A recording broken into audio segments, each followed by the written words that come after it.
as I wandered forth along the banks of air, I spied a man whose aged step seemed really one with care. His face was puddled o'er with years, and hoary was his hair. Young stranger, whither wanderedst thou? Began the reverend sage. Does thirst of wealth thy step constrain, or youthful pleasure rage?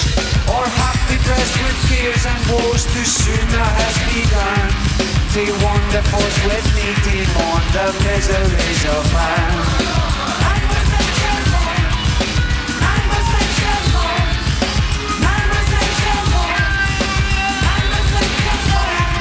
Oh man, while in thy early years how prodigal of kind, misspending all thy precious sorrows, thy glorious people pride.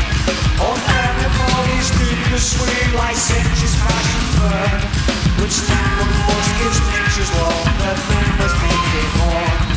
Accusing favourites of fate, in pleasure like the rest, yet for all the rich and great are likewise truly blessed.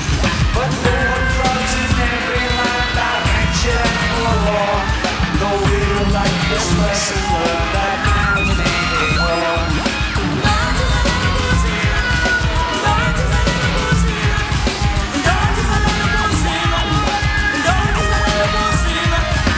Many and sharp and humorous ills inwoven in our frae, more pointless still we make ourselves regret, remorse, and shame.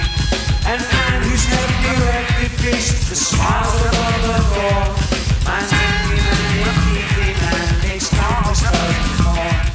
Yet let not this too much, my son, disturb thy youthful breast. This partial view of humankind is surely not the last.